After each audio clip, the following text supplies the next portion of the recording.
Hoje o padre vai falar sobre os sacramentos, e claro que tem muito fundamento bíblico para falar sobre os sacramentos, obviamente. Mas como é um tema doutrinal, e como eu disse, eu quero começar, uma série bíblica aqui conosco, uma série sacramental sobre os sacramentos. Deus me dê a graça de conseguir. Então, hoje é uma introdução maior e eu não vou hoje especificamente citar a Bíblia.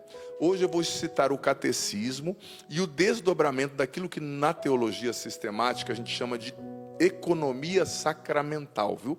Porque na doutrina, a palavra economia não tem a conotação que a gente comumente, no senso comum, tem de dinheiro, de economista. Economia tem a ver com o processo, desdobrar, o desvelar. É como se estivesse desdobrando a salvação de Cristo através dos sacramentos. Então, é muito importante a gente entender isso.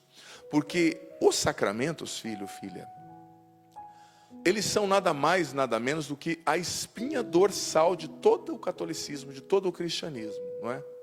E se você não entende os sacramentos, se você não entende os sacramentos que você recebeu, a graça que eles portam, o que eles comunicam, o que eles realizam em si, no ato de serem ministrados, você é deficitário ao extremo na sua fé. Então os sacramentos são a espinha dorsal da igreja. E eles sempre tiveram sob ataque, sobretudo no início da igreja, Você já ouviu falar da heresia donatista, A heresia donatista combatia coisas centrais da teologia sacramental, que eu vou estar explicando. Fica tranquilo, não é uma aula de teologia, não. O programa Para Ser Feliz é leve, você sabe, você que acompanha, que é um programa leve. Aqui não é uma aula de teologia, nem é uma pregação sistematizada. É uma partilha sobre um tema que depois, no segundo bloco, a gente vai respondendo perguntas afins a esse tema também. Então vamos lá, eu quero começar lendo o parágrafo 1210, 1210 do Catecismo da Igreja Católica. Os sacramentos da nova lei foram instituídos por Cristo e são em número de 7, a saber, o batismo, a confirmação, que é o crisma, a Eucaristia, a penitência ou a confissão, a unção dos enfermos, o sacramento da ordem e o matrimônio. Os 7 sacramentos tocam todas... Olha, isso aqui é fantástico, gente. Eu sou padre há tanto tempo, eu estudei teologia, mas quando eu começo a ler o catecismo, eu vivo o primeiro amor de novo. Com a doutrina que é muito linda, Os sacramentos, 7 sacramentos tocam todas as etapas e momentos importantes da vida do cristão. Todas as etapas e todos os momentos importantes da vida do cristão. Há aqui uma certa semelhança entre as etapas da vida natural e as etapas da vida espiritual. Olha só que coisa linda que o catecismo está falando. Os sacramentos, em primeiro lugar, eu vou trazer uma definição de sacramento, que é a definição clássica que o catecismo nos apresenta, e vou explicar isso aqui que eu acabei de ler no parágrafo 1210, número 1210 do catecismo. O catecismo ensina também que o sacramento é o quê? É um sinal visível. Olha aqui para o padre, se você estiver só ouvindo, você não vai ver. Eu estou apalpando meu braço, minha mão. É um sinal que você toca, é um sinal visível e sensível, Você toca, eu estou aqui tocando o tecido, O tecido adiposo, a epiderme, o tecido mais externo do meu corpo. E estou sentindo. Então é um sinal sensível, visível, da graça que Deus está operando. De uma graça muitas vezes invisível. Então os sacramentos, eles são a ação ordinária de Cristo na nova lei, como eu li aqui no catecismo. E eles não são uma ação simbólica. Eles são uma ação que opera algo da parte de Deus. É o ato através do qual Deus age na história. Os sacramentos, eles condensam a ação salvífica de Cristo, os frutos dos méritos da salvação de Cristo, perpetuam, distribuem no espaço e no tempo, na nossa história humana. É a ação ordinária de Cristo. Por quê? Porque Cristo, Deus, Ele se fez matéria quando se encarnou em Jesus. Ele se fez homem. Ele pôde ser tocado. Ele pôde ser visto. Ele pôde ser apalpado, como aquela mulher dos fluxos de sangue, lembra a hemorroíça? Ela disse, se eu tocar nesse homem eu vou ser curada. 12 anos já com aquele fluxo de sangue ininterrupto. Sabe? E ela disse, se eu tocar nesse homem eu vou ser curada. E ela fez, ela estava impura, ela enfrentou ali, aquela multidão. E enfrentando, ela tocou em Jesus e foi curada. Jesus perguntou: quem me tocou, né? Então ela realizou um ato sacramental e Jesus, por sua vez, correspondeu à fé dela, né? Curando-a. Então o sacramento é um meio através do qual a gente continua tocando Cristo no tempo e na história, aqui hoje. Estamos mais de 2000 anos depois que a hemorroísta tocou Jesus. Mas pelos sacramentos nós tocamos Cristo. Presta atenção na profundidade do que o padre está dizendo. Pelos sacramentos você toca Cristo. E Cristo toca você. Então é a manifestação visível da graça invisível.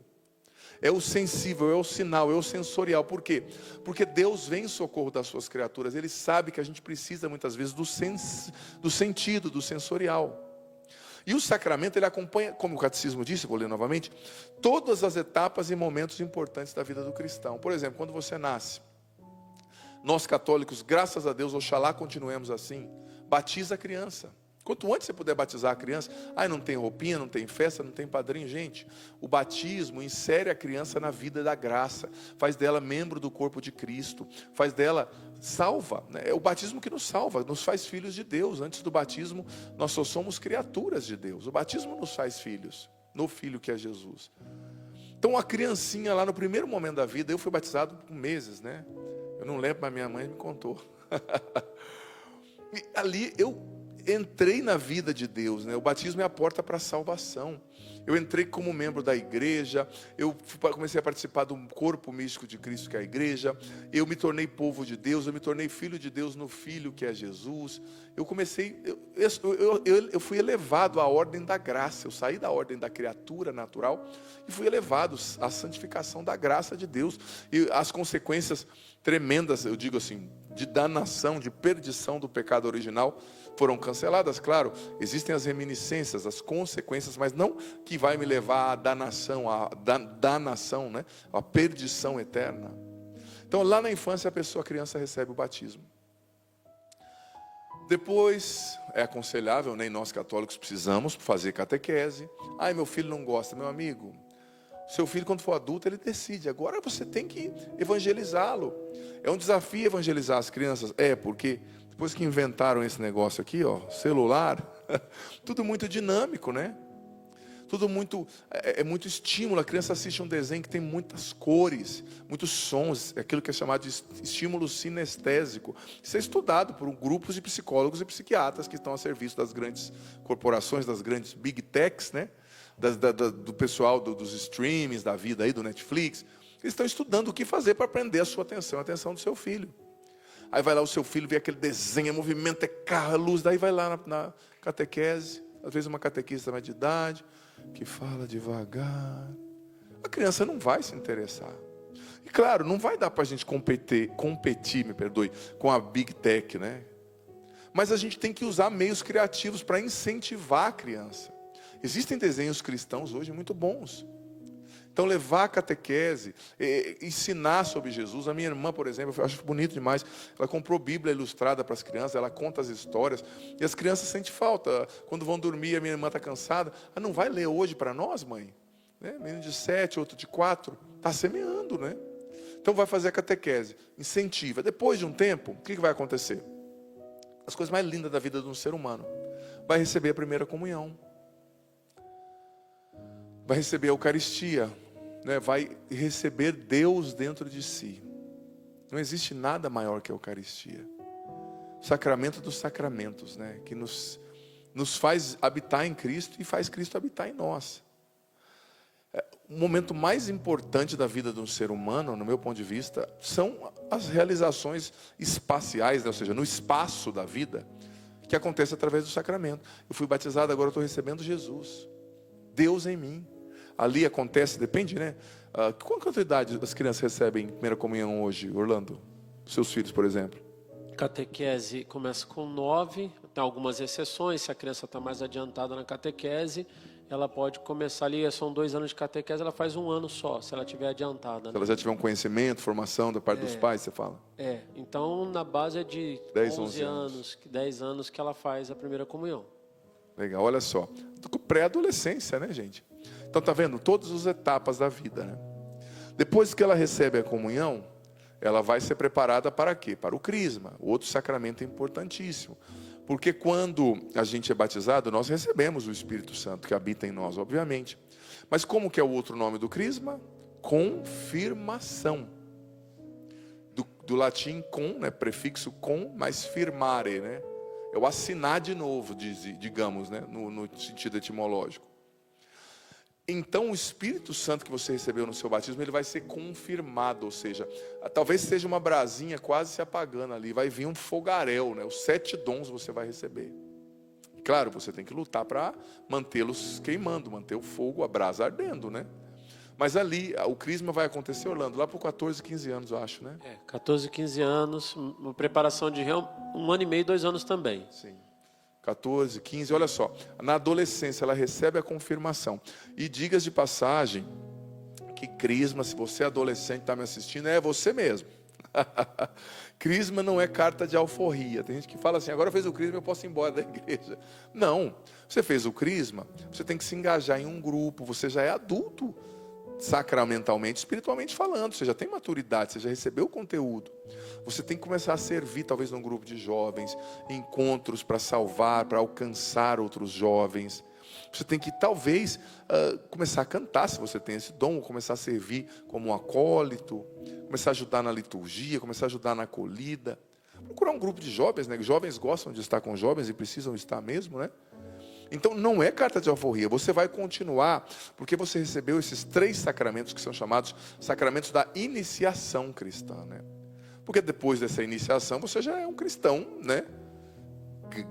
Carimbado, né? Com um know-how, né? Você sabe como fazer. Então você precisa servir a Deus, se engajar na igreja, para depois, no florescer da sua juventude, você vai receber, para depois, né? No florescer da sua juventude, você receber outros sacramentos que vão ser mais definitórios, né? A ordem, que é o sacramento que a gente que é padre, diácono, bispo recebe, ou o matrimônio. Os 2 aqui são casados, né? Eu sempre falo das esposas de ambos. Então, com quantos anos você casou, Orlando? Eu casei, eu tinha 31 anos. 31. 31 anos. Na verdade, eu lembro aquele dia do seu casamento, fui eu que fiz o casamento. Então, 31 anos. Eu lembro. Ele que fez. Faz tempo, Orlando. Então você tem 12 de casado? 12 anos. 12 anos, Vamos completar 12 anos. Eu tinha 1 ano de padre e eu vou fazer 13. Aí, ó. Né? Tá vendo? Tá vendo, gente? A memória às vezes Bem. funciona. Você, Cleuber, quantos anos de casado? 5. 5 anos de casado. Com quantos anos você casou? 33. 33, idade de Cristo. Então veja bem, eu fui ordenado padre com 29 anos, né? Então todos nós definimos a nossa vida. É triste, é trágico quando uma pessoa que casa separa, né? Ninguém casa querendo separar, eu acredito, né? É trágico, porque era uma coisa que estava definida e que você corta, você indefine, né? Ou quando um padre larga o ministério também, né? Mas na juventude da gente, ou numa idade mais madura, Orlando 31, Cleuber 33, eu 29, nós recebemos um sacramento que mudou, né, a nossa trajetória na vida. Nós fomos amadurecendo, os sacramentos nos acompanharam. Você lembra? Batismo, primeira comunhão, confirmação. E a primeira comunhão não é um sacramento que acontece só no dia da primeira comunhão. Você vai comungar, você vai participar das missas dominicais, mas também durante a semana. Então, eles 2 receberam o sacramento do matrimônio, se uniram a uma mulher para constituírem uma família e viverem o mandamento de Gênesis, crescer e multiplicai-vos, né? Com as lutas do matrimônio, os 2 trabalham, os 2 estão na luta. Você que é casado, você sabe, né? Casada, da luta do matrimônio de cada dia, né? Os filhos, e tanto como muda quando um filho nasce, né? O relacionamento entre o casal, como tem que se readaptar. Mas com o sacramento do matrimônio vem uma graça espiritual específica. Você sabia disso? Às vezes a pessoa fala da dificuldade do matrimônio, mas ela não para pensar na graça espiritual que vem com este sacramento. E vem. Claro, você vai ter que lutar para viver a vida da graça. Estar em comunhão com Deus, não viver em pecado mortal, se confessar, comungar. Mas vem uma graça com o sacramento do matrimônio. Eu que fui ordenado padre, a pessoa pode pensar, nossa, padre, é tão difícil ser padre, né? Se eu vivo sozinho. Se bem que nós da Canção Nova não vivemos sozinho. E eu costumo brincar que a gente não sofre de solidão, a gente sofre de multidão, né? Mas existem as lutas do sacerdócio. Você sabe que eu não tenho uma família, não tenho uma esposa, não tenho filhos. Mas junto com o sacramento que eu recebi, que mudou o meu caráter de dentro para fora, veio também uma graça. Ou seja, uma graça que sobrepõe o meu limite. que me impulsiona a caminhar. Que talvez eu pudesse olhar o menino lá, Zandoná, padre Adriano Zandoná, no seminário e falar: Jesus, eu não tenho condição, eu sou frágil, eu sou limitado, será que eu vou conseguir? Mas quando eu deitei no chão e recebi o sacramento, né, o bispo me ungiu com óleo, e impôs as mãos sobre mim como os apóstolos faziam, porque o bispo é o sucessor dos apóstolos, aquilo mudou a minha vida, definiu a minha trajetória, mudou o meu caráter. E de alguma forma o matrimônio também ele te dá uma nova identidade, uma nova missão. O casado que age como solteiro está em pecado grave diante de Deus. Você casou e fica na noitada aí, é você mesmo, cara de pau. Fica bebendo aí, fica agindo com os amigos. Ah, eu tenho meus amigos. Meu irmão, você casou, vive, seja homem de verdade. Assume a sua mulher e o seu filho. E você também, não fica rindo não, tá, esposa? Se a carapuça servir, você também, né? Mas tem que agir como casado, porque te dá uma identidade, uma missão. E aí, a graça desse sacramento do matrimônio vai te sustentar. E claro, nesse trajeto de matrimônio, de juventude, de sacerdócio, muitas vezes nós vamos cair, porque somos pecadores. Aí vem o sacramento da confissão, que restaura a sua amizade com Deus. E a gente tem que receber esse sacramento, que é chamado de sacramento de cura. Que fantástico é o sacramento da confissão. Porque muitas vezes, como pai, como esposo, como esposa, você vai perder a paciência. Muitas vezes você vai estar cansado, como eu e o Cleuber, que chegamos de viagem, chamando Jesus de Genésio, né, Cleuber? Saímos de madrugada cedo e dormimos de madrugada. As missões, cada um tem o seu desafio. Então, talvez você vai perder a paciência com o filho, com a esposa, eu perder a paciência com o fiel, ou eu não rezar o que eu me comprometi a rezar, né? Porque você tem a sua fidelidade à sua esposa, eu tenho ao meu, né, que é Jesus. Que está sempre também comigo, né? Eu preciso corresponder, rezar, celebrar bem a minha missa. Mas caiu, cometeu um outro pecado, busca a confissão. Ai, que bom, então acabou. Não, não acabou. Que maravilha é você quando estiver ali, na beira da morte. Todos nós vamos morrer, né, gente? Não adianta. E eu não falo de morte. A morte é um dia que vale a pena viver, como disse aquela autora, né? Um livro bem interessante que foi escrito, mas não é assunto de hoje. Você vai morrer, eu vou morrer um dia. Então, quando você estiver no leito de morte convalescente, vem lá o sacerdote ou o diácono te dá a unção dos enfermos. Que sacramento que traz conforto, gente. Eu, como padre, já fui várias vezes em UTIs, sobretudo quando eu morava em São Paulo, dar a unção dos enfermos para pessoas morrendo.